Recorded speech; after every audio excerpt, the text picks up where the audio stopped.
What if I told you that budgeting doesn't mean giving up the things you love? Most people hear the word budget and immediately think restriction, sacrifice, saying no to everything fun.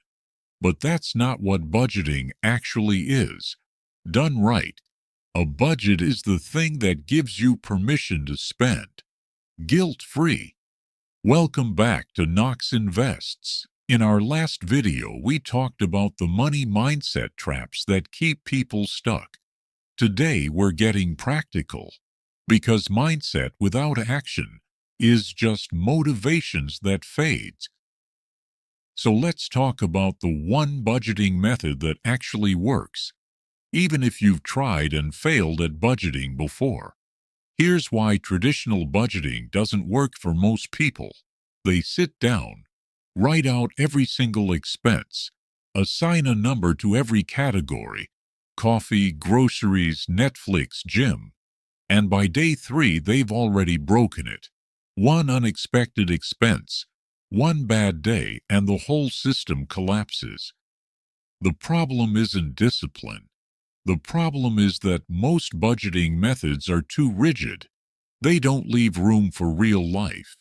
So instead of tracking every penny, let's talk about a framework that's simple enough to actually stick to.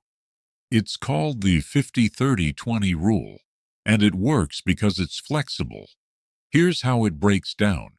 50% needs. Half of your income goes to the essentials: rent, groceries, utilities, transportation, insurance, the things you genuinely cannot live without. 30% wants. 30% goes to the things that make life enjoyable: dining out, subscriptions, hobbies, travel. This isn't guilt money. This is planned, guilt-free spending. 20% savings and investments. 20% goes directly toward your future: emergency fund, debt repayment, investments.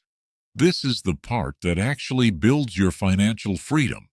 The beauty of this system is that it doesn't care what you spend on coffee. It only cares about the big picture. And the big picture is the only thing that actually changes your financial life. So how do you actually put this into practice? Step 1. Know your income. Write down your exact monthly take-home pay, not your salary. What actually lands in your bank account after taxes. Step 2. Calculate your 3 buckets. Multiply that number by 0.50, 0.30, and 0.20. Those are your 3 spending limits for the month. Step 3. Track for 1 week. You don't need a complicated app. Open your bank statement and categorize your last week of spending into needs, wants, and savings. Most people are shocked by what they find. Step 4. Adjust, don't quit. If your needs are eating 65% of your income, that's okay. It means you need to work on reducing fixed costs over time. Not that the system has failed. The goal in month 1 is awareness, not perfection.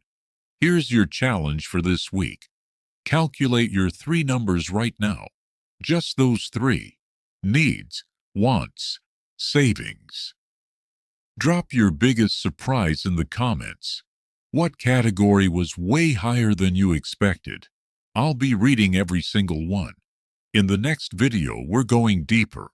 We're talking about compound interest and why starting to invest even a small amount today is worth more than a large amount 10 years from now. Subscribe so you don't miss it. Thanks for watching.